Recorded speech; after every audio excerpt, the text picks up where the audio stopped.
পশ্চিমবাংলায় এইভাবে তৃণমূলের সাজানো প্রশাসনিক সিস্টেমের মধ্যে দিয়ে থানার ওসি, আইসি, বিডিও, এসডিওরা সম্পূর্ণ তৃণমূলের এজেন্ট হিসাবে কাজ করছে। আজকের এই ভোট কর্মীর ট্রেনিংয়ে রক্তাক্ত হওয়ার ঘটনা আবারও প্রমাণ করল। নদিয়া জেলার দেবনাথ স্কুলে যে ট্রেনিং চলছিল, সেখানে হাঁসখালির বিডিও তার নেতৃত্বে ট্রেনিংয়ের প্রথমেই মমতা ব্যানার্জির সপক্ষে তার ছবি দিয়ে দীঘার জগন্নাথ মন্দিরের বিজ্ঞাপন শুরু দিয়ে ট্রেনিং শুরু হয়। ভোটকর্মী একজন প্রতিবাদ করলে তাকে ভিডিওর সামনে এসে তৃণমূলের গুন্ডা বাহিনী এবং ভিডিওর প্রশ্রয়ে এটা হয়েছে, তার ইশারায় হয়েছে, সেই ভোট কর্মীকে মেরে রক্তাক্ত করা হয়েছে।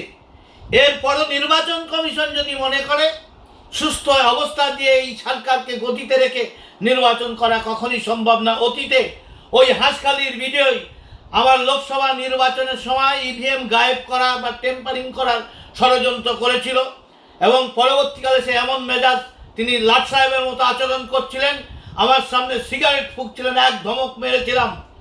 তাতে দেখা গেছে এই তৃণমূলের ভিডিও একজন ক্রিমিনালের সঙ্গে যুক্ত আছে।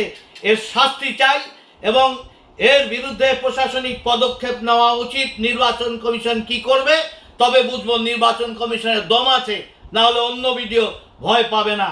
তাই আমরা মনে করি এই ভিডিওকে অবিলম্বে সাসপেন্ড করে অ্যারেস্ট করা উচিত।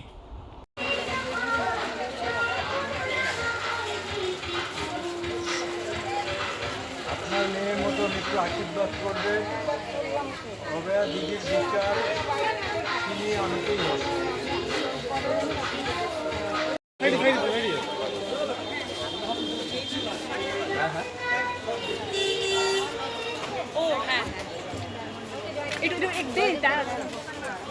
প্রতিটা বাড়িতে একটা করে মেয়ে আছে, মনে রাখবেন। এইবার বেঁচে থাকতে হবে, বেঁচে থাকার লড়াই। নারী সুরক্ষার জন্য আমাদেরকে এইবার বিজেপিকে বেছে নিতেই হবে।